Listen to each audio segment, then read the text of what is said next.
Charizard.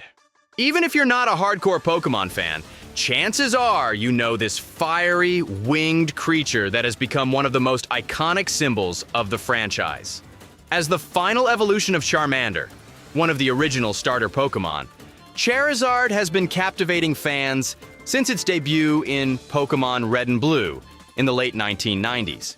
Its design, inspired by mythical dragons, has always made it a fan favorite, gracing trading cards, merchandise, and countless battles over the decades. But for all its dragon-like qualities, its ability to breathe fire, its towering wings, and its fierce, intimidating appearance, there's one fact about Charizard that has puzzled and frustrated fans for years. Despite everything about it screaming dragon, Charizard is officially classified as a fire/flying type Pokémon. That's right. Charizard, the most dragon-esque Pokémon of the first generation, isn't a dragon type. This leads us to a fascinating question. Why isn't Charizard, who seems like the epitome of a dragon-type Pokémon, officially recognized as one? In this video, we'll explore why this is the case, the arguments for Charizard deserving the title, and how the games have evolved to address the debate. Before we jump in, don't forget to subscribe to our channel for more deep dives into all things Pokémon and beyond. Now, let's get started. Let's start with the obvious. Charizard looks like a dragon. It's got all the classic traits you'd expect: a large winged lizard-like body, sharp claws, and the ability to breathe fire. Its design is undeniably inspired by traditional depictions of dragons from mythology and fantasy. If you were to ask someone unfamiliar with Pokémon what kind of creature Charizard is, their first guess would almost always be a dragon. And honestly, who could blame them? When you compare Charizard to actual dragon-type Pokémon, the resemblance becomes even stronger. Look at Dragonite, Salamence, or even later editions like Haxorus. Charizard's appearance is just as dragon-like as these Pokémon, if not more so. In fact, it shares more visual similarities with Dragonite than with most fire or flying types. It's even more draconic than some of the newer dragon types, like Drampa, whose design leans more quirky than fearsome. Charizard's fierce and intimidating look is exactly what we associate with dragons in pop culture. It's no wonder that so many fans, especially those who played the first generation of games, have always thought of Charizard as a dragon type, even if the games say otherwise. Design aside, Charizard's moveset also makes it feel like it belongs in the dragon-type category. From the very beginning, it could learn dragon-type moves like Dragon Rage, which was one of its most notable options in Pokémon Red and Blue. As the games expanded, Charizard gained access to even more dragon-type moves, including Dragon Claw, Dragon Breath, and Dragon Pulse. These moves became staples for many Charizard builds, especially in competitive play. But the most compelling argument for Charizard being a dragon type came with the introduction of Mega Evolutions in Generation 6. When Charizard Mega evolves into Mega Charizard X, its typing officially changes to Fire Dragon. This change was a game changer, finally giving fans the dragon-type Charizard they'd always wanted. Mega Charizard X not only looked more like a classic dragon, with its dark color scheme and blue flames, but it also gained the power to back it up. Its stats and abilities made it a formidable force in battles, cementing its place as a true dragon in the eyes of fans. This begs the question, if Charizard can become a dragon type through Mega Evolution, why wasn't it given this typing from the start? Many believe this change was Game Freak's way of addressing the years of fan feedback. It was almost like an acknowledgement that Charizard deserved to be a dragon type, but couldn't originally be one due to game balance issues, something we'll explore in the next section. In terms of both design and in-game abilities, Charizard has always had the heart of a dragon. From its dragon-like appearance to its ability to use dragon-type moves, and even becoming a dragon through Mega Evolution, the evidence is clear. Charizard looks, feels, and plays like a Dragon-type Pokémon. That's why so many fans feel strongly about this. Charizard checks all the boxes of a Dragon Pokémon, and its legacy as one of the most iconic Pokémon ever only strengthens the argument. But why did Game Freak hold back from officially making it a Dragon-type in the first place? That's what we'll dive into next. To understand why Charizard wasn't made a Dragon-type from the beginning, we have to go back to the design philosophy of the original Pokémon games. Pokémon Red and Blue were developed with a clear focus on creating a balanced game experience. Each of the 3 starter Pokémon represented a specific type triangle: fire, water, and grass. These types were chosen because they created a simple rock, paper, scissors mechanic that was easy for new players to understand. Now, imagine if Charizard, the final evolution of the fire-type starter, had been given the Fire Dragon typing in Generation 1.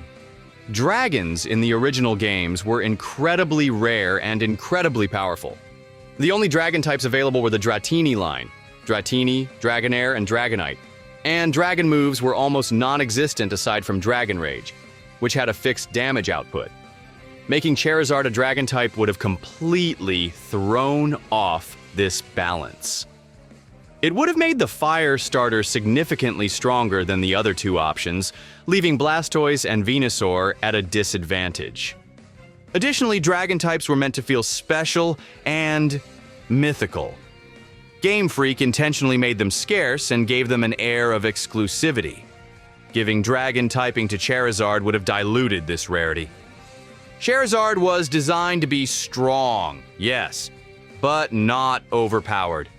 Especially since it was meant to be accessible to every player who picked Charmander as their starter. Another major factor in Charizard's typing comes down to balance within the Pokémon universe. In Generation 1, the Dragon type was almost untouchable. There weren't enough Dragon-type moves or counters to keep them in check. The Fairy type, which was introduced in later generations to balance Dragon types, didn't even exist back then. This meant that if Charizard had been made a Dragon type, it would have had very few natural weaknesses. Fire flying gave it vulnerabilities, like a quad weakness to rock, which helped maintain balance in battles. Game Freak also had to consider the early game experience. Charmander, as a starter, was intended to be a challenge to raise. Its early levels are difficult due to weaknesses against many of the first gym leaders, like Brock's Rock-type Pokémon and Misty's Water-type Pokémon. If Charmander's final evolution had been a Fire Dragon type, it would have tipped the scales in favor of those who chose it, as the Dragon type's inherent power would have made the game significantly easier. Pokémon has always been about giving players different but equally viable options, and making one starter objectively better than the others would have undermined this philosophy. By sticking with fire flying, Game Freak ensured that Charizard was strong and iconic, but not game-breaking. It made sense from a design and gameplay perspective, even if it disappointed fans who believed Charizard deserved to be a dragon. Fast forward to later generations, and the balance issues of the early games started to fade. With the introduction of new mechanics, moves, and types, Game Freak had more room to experiment with Pokémon designs. That's where Mega Evolutions came in during Generation 6. For the first time, Charizard was given a second form, Mega Charizard X, which officially added the Dragon typing.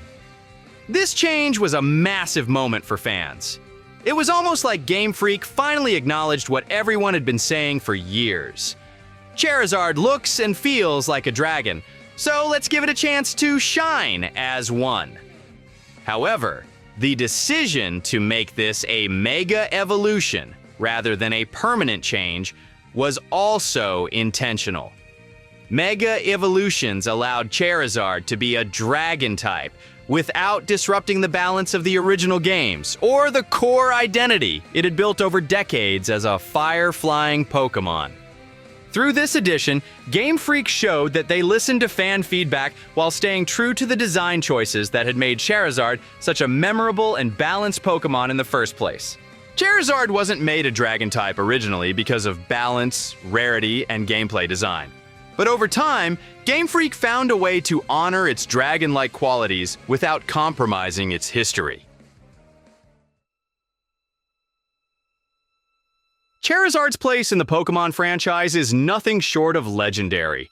It's a Pokémon that has captured the hearts of fans across generations, and its dragon-like appearance has been a key part of that appeal. From its fiery breath to its imposing wingspan, everything about Charizard screams dragon. And yet, Game Freak's decision to classify it as a fire-flying type instead of a dragon type was no accident.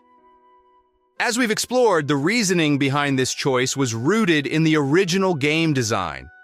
Charizard was meant to be a balanced, powerful, yet fair option for players who chose Charmander as their starter. Making it a dragon type from the start would have upset the balance of the game, especially in Generation 1 when dragon types were rare, overpowered, and lacked proper counters. Game Freak's focus on balance and player experience led to Charizard being the fire-flying type we know today. However, the later introduction of Mega Evolutions gave fans what they'd been asking for, a chance to see Charizard officially take on the Dragon type as Mega Charizard X. This edition felt like a nod to fans, while maintaining the integrity of the original design.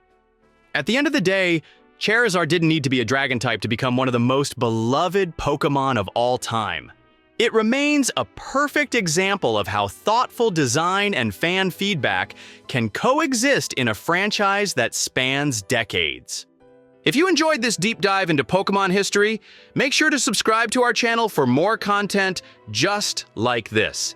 And let us know in the comments, do you think Charizard should have been a Dragon type from the start?